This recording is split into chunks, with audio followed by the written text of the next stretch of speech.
everyone. Welcome to our conversation for The Dissident. My name is Scott Mantz. I'll be moderating the conversation with writer, director, producer Bryan Fogel. Bryan, thank you for being part of this conversation for The Dissident.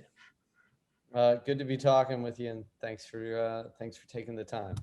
You know, here we are, we're talking while the Sundance Film Festival is underway. And I was at the Sundance Film Festival in 2020 when this movie premiered, and also in 2017 for the premiere of your Oscar-winning documentary, ICARUS. And I want to know, for starters, why this movie for your second film, and when did you have that epiphany that you needed to make this film about Jamal Khashoggi? Well, I've been looking for what my next project was going to be after Icarus, and really was seeking a story that was going to have global impact, that kind of could sink my teeth into in the way that I did with Icarus, and exposing a global scandal, and fighting for meaningful change, and dealing with really real world situations. And in the horrific murder of Jamal Khashoggi, a Washington Post journalist, all those kind of tentacles of what I was looking for in a story that I wanted to tackle was there.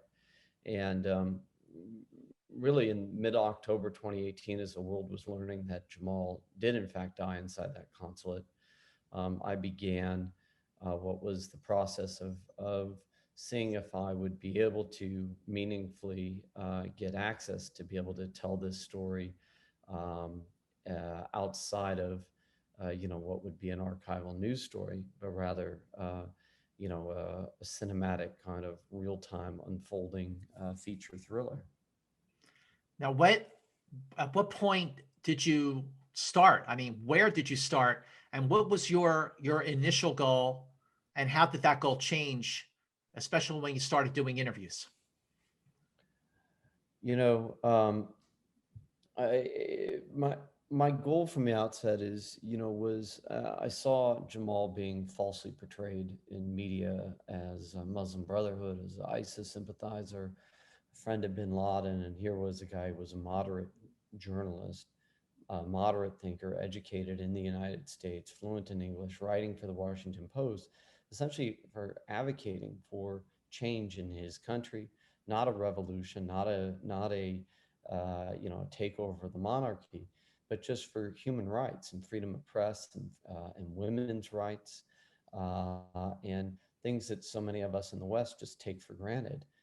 Jamal was basically writing about, and for that, they murdered him, which is just impossible to believe, that an opinion, like if you were to voice an opinion, I disagree with Donald Trump, that's enough to be jailed and tortured. And that is, and what has been happening, in Saudi Arabia.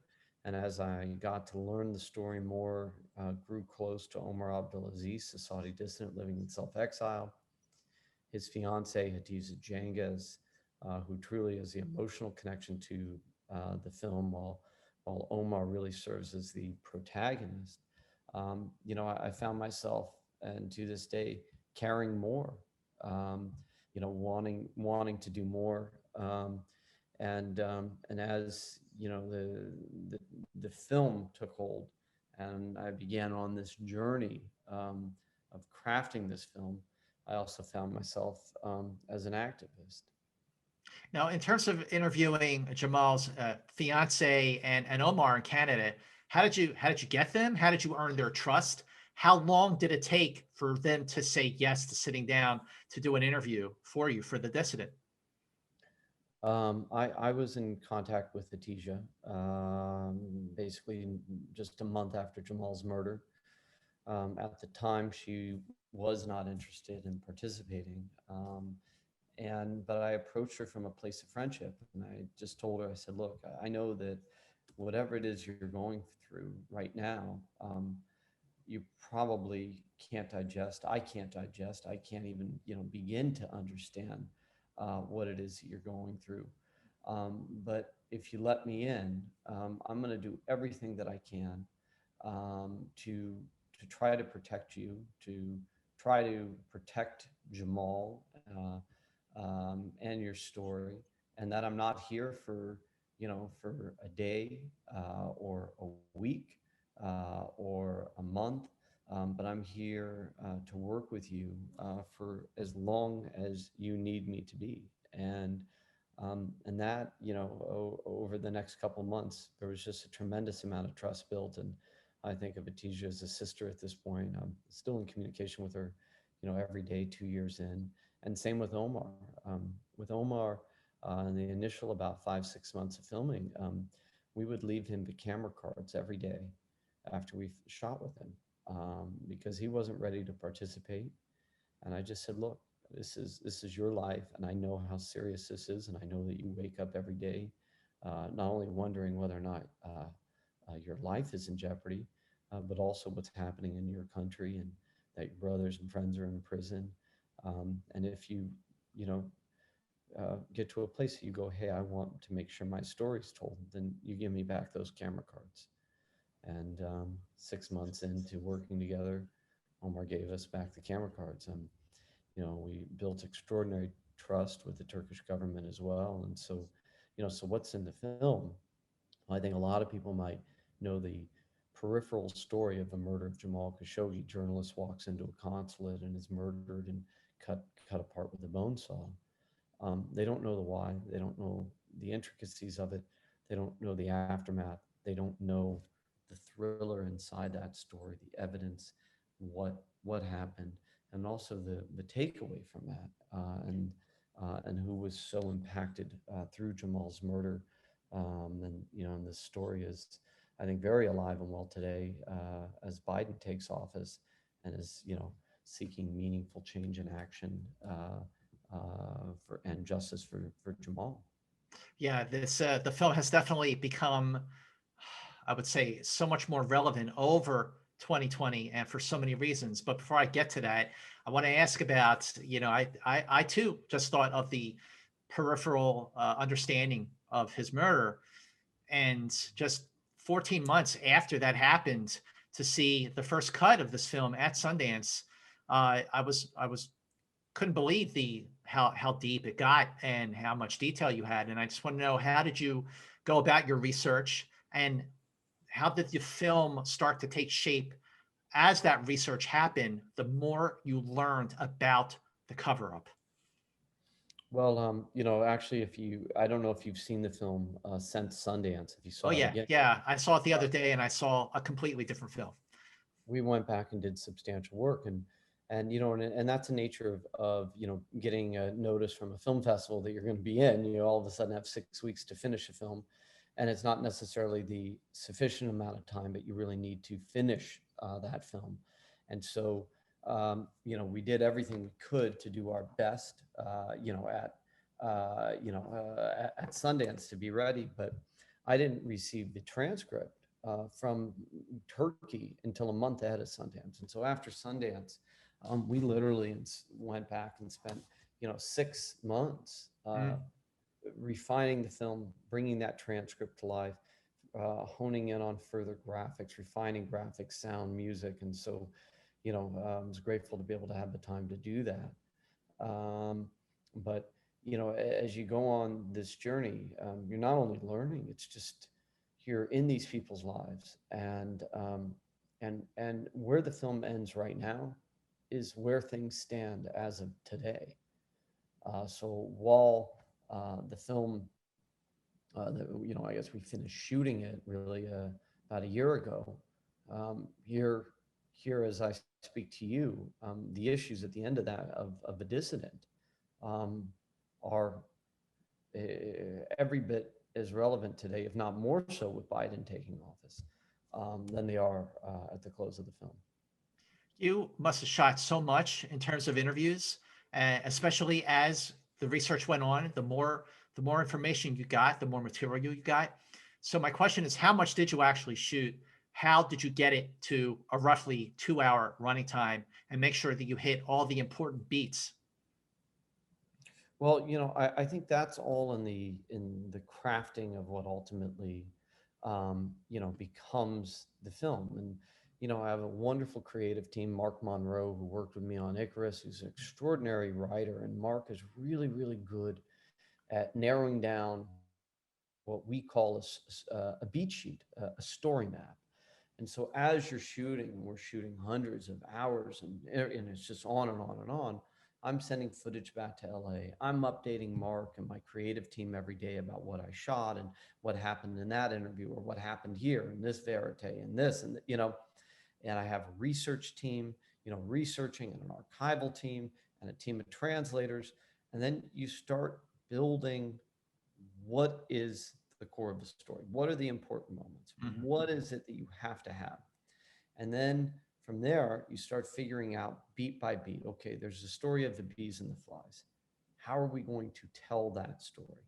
We decide to use this really complicated, CGI animated Pixar kind of sequence in it.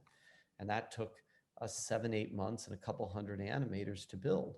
But it starts at the script. So we had to basically take from those interviews, take from Omar's verite, take from, piece that together as a script, and then start the process of building that sequence. But every process, every part of the film ultimately becomes scripted. Mhm. It's not scripted like it is in a feature where you go in and go, here's my 120-page script, and here's what we're shooting on day one or day two. But you're going through everything that you've shot and then creating that beat sheet.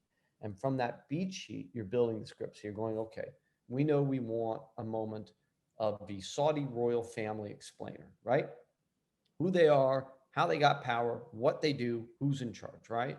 Okay, so who can speak to that? Oh, John Brennan gave me an interview talking about the Saudi royal family. Um, Wada Khanfar has great knowledge of the Saudis, the Washington Post, and Shane Harris and David Ignatius. Okay, so let's look at those. Let's look at those interviews. Okay, let's create a cool map and show this graphically, and that's how it comes together over, I don't know, hundreds of thousands of hours and an army of creatives that, I'm just in awe of, of what goes into really making a film. Director sometimes gets so much of the credit, and you know, I'm the one that's the voice of the film and out there doing all the press and interviews. But it is a huge creative team that comes together to put together a film like The Dissident. I mean, there was hundreds of people who worked on the film, and we didn't craft it, as a documentary. It's really crafted as a cinematic thriller, and so we're using all those big devices and music and score and motion graphics and sound and big shots and drones and how we were shooting the film to really hopefully craft something that keeps audiences on the edge of their seat, but also is totally grounded in the real world. I want to ask you about that. I'm watching the movie, and I remember when I was watching it even a year ago, you know, it felt like a Paul Greengrass kind of Jason Bourne type of movie that had urgency and intensity to it, and it was also extremely fascinating and enlightening and also infuriating. Did that come out naturally, or was that part of the goal from the beginning? Like, did you talk to your team and say, this is how we need to structure this film, or did you find that, so to speak, in post? From the beginning, I mean, from the outset, I mean, there was a thriller there. You're reading the stories, the articles, Omar Abdulaziz, this murder, the uncovering the murder, Turkish examiners, all this stuff, right? And so we always saw it as a thriller. And Paul Greengrass was actually the reference that I used. I said, look, think of this as a Bourne movie. Mm, We are making a Bourne film, but it's a documentary. mm, Let's use those techniques that are so well done in a cinematic thriller, verite thriller, mhm. and let's bring that into the style of this film. And so, just as we start, the films were in drone shots, and we're coming in through a hotel, and we find Omar, and he's talking, like and serious and a plan. And it's from the moment that the film starts, the intention was, this is a thriller. And then how do we craft a thriller, and keeping everything to pure authenticity. And nothing that we shot was staged. Nothing was, I mean, we're with Omar in the subway and he gets a death threat. But you go, oh my God, well, how do you craft that cinematically for an audience that they go, whoa? And so as we were working on the film, me and my creative team were very, very cognizant from the outset. This was a thriller. I mean, just the details of the murder alone, or ripped from a, whatever you want to call it, a John le Carré novel. I mean, um, it's true crime in the most awful of senses. And so we approached it from that on the outset. And then, the story unfolds as you're shooting. And then you're trying to figure out how to craft those scenes, like that scene that's a perfect storm where is waiting, is thinking that she's getting married. Omar's building the bees with Jamal, and it crescendos on the day that Jamal was murdered as he entered that consulate. With basically these two people, their worlds were going to collide. Omar, the activist, Hatija, the soon-to-be wife, and and Jamal's work and his love colliding as he meets his death. The fact that this happened when he walked into a consulate is just, inconceivable that would happen there. But when it came to that point in the film, what were the conversations that you had? What were the thoughts that you had internally with how much of his murder to depict in the documentary? How much restraint with regards to showing or hearing or seeing enough without it being too much? Well, we were offered the transcript really very late in the game, about a month ahead of Sundance. And at that time, after a year of building trust with the Turks, they were willing to offer me pieces of the audio. And you have to understand that in the film, what you're seeing is all truly exclusive to the film. That crime scene footage, what they shot in the consulate, outside the consulate, those interviews from the Turks, it's not in anywhere else. And when Turkey handed over that transcript in a huge leap of trust and faith, they offered at the time pieces of the audio, and I said, it's gratuitous. We know that Jamal's dead. We know what happened. Why do I need to put Hatija through that? Does Omar or his friends or his family or anybody that loved this man need to hear that?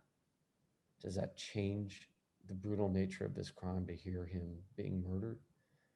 And I said, I don't believe so. And Mark Monroe and my other creative team, we all just felt that instead we would take that transcript and craft that transcript into a Hitchcockian scene using sound and lighting and the motion graphics and what is happening with the words on the page, and bring to life what happened to him through words and that transcript and the interviews, rather than needing to actually hear his death, which just felt to me was pushing the envelope too far, and it was going into an exploitative manner that I didn't want to take it.